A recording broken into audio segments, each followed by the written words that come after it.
and then over the course of truly dangerous things. We wanted just across the board to make the enemies more threatening too. So that means the infected, even the lowest class, the runners, are more dangerous. All of our characters, right, and making them all equal.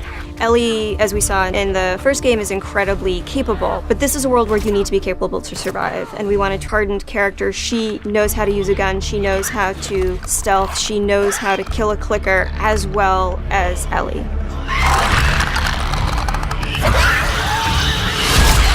Being an avenue that was really worth exploring was traversal. Ellie is so much more agile, kind of more athletic, that it seemed like we should really pursue this whole avenue of gameplay. Introducing like a real jump, like a real arcing jump, has allowed us to make for much more interesting puzzles, more interesting vertical environments, and can frequently integrate.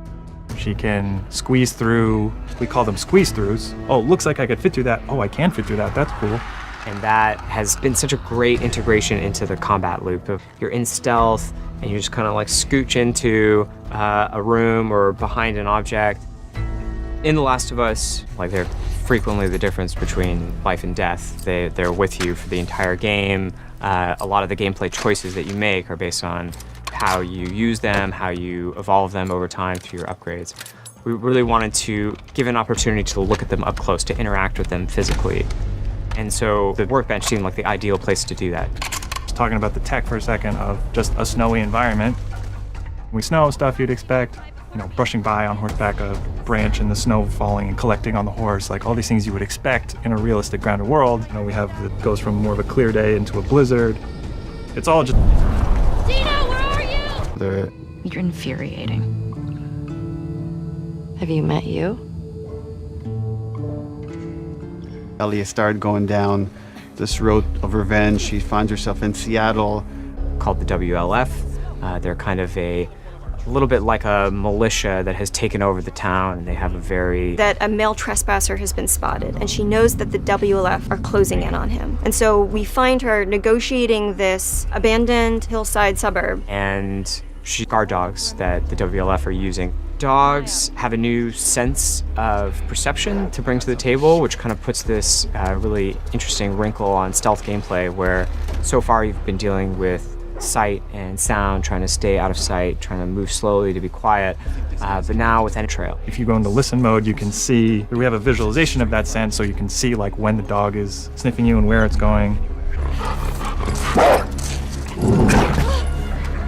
We're introducing one of our new infected classes, the Shambler. And the Shambler, corrosive class.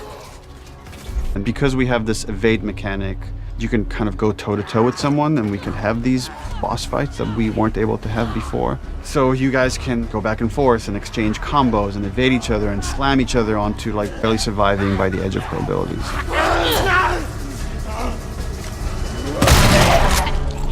So for The Last of Us 2, for the first time in the game, you're able to learn entirely new crafting recipes just via the upgrade system. These are abilities that make your character feel really different. You are really able to pursue the playstyle of your choice and kind of make the Ellie that you're playing. Experience to be something where it's a balanced stealth experience where you have a lot of tools to aid.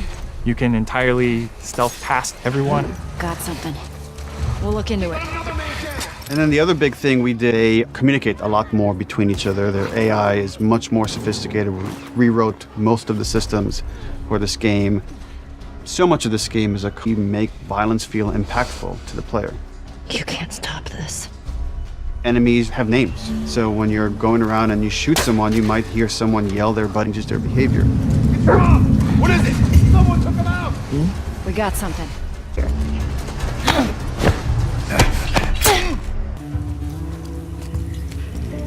We're always trying to strike a balance of getting people excited for this game, show them a bit more of a glimpse of the 3 hours of the game. You're seeing 2 different seasons, 2 different times of the year.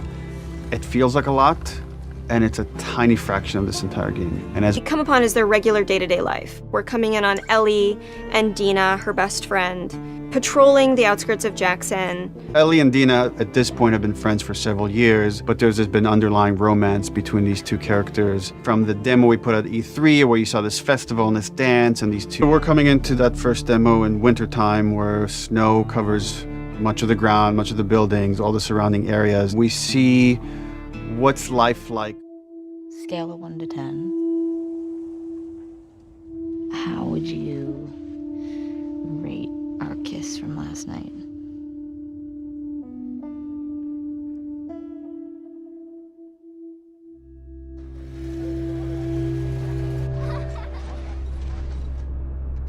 Look who decided to join us. All right. You all know the drill. Run your routes. Mark your logbooks. You run into anything you can't handle.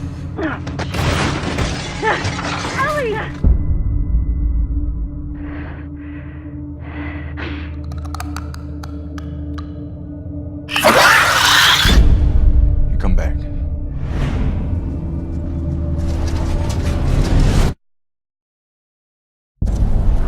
Dina, where are you?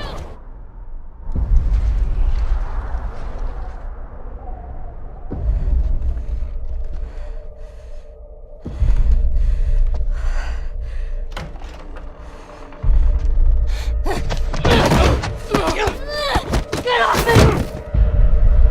Please stop! No!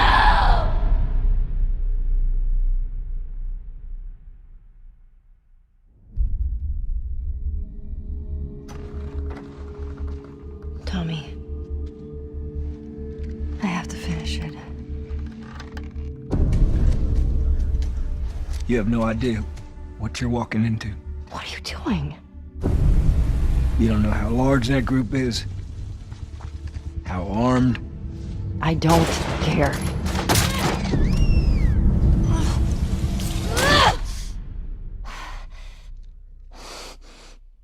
You can't stop this.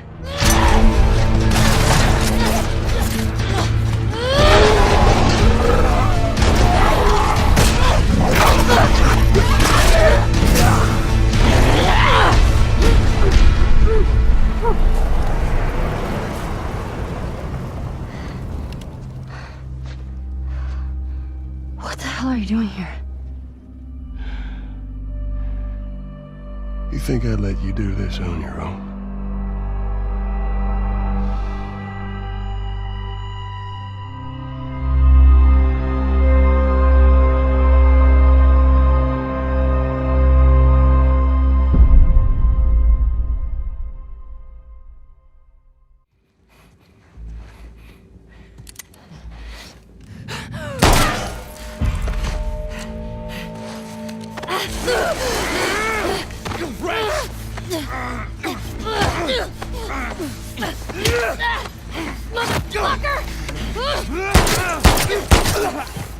Eat this!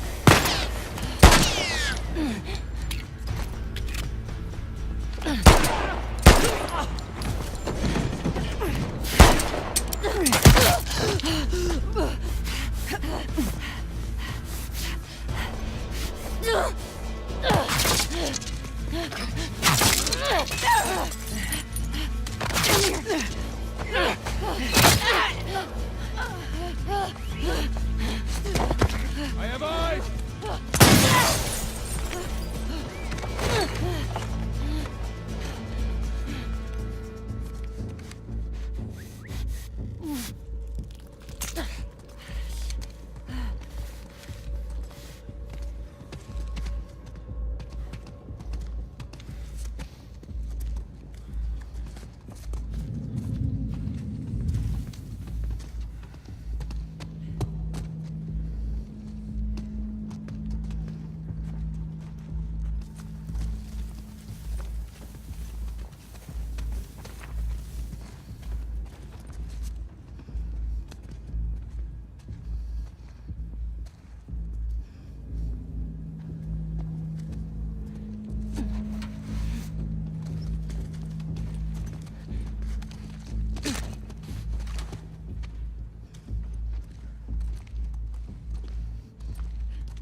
PlayStation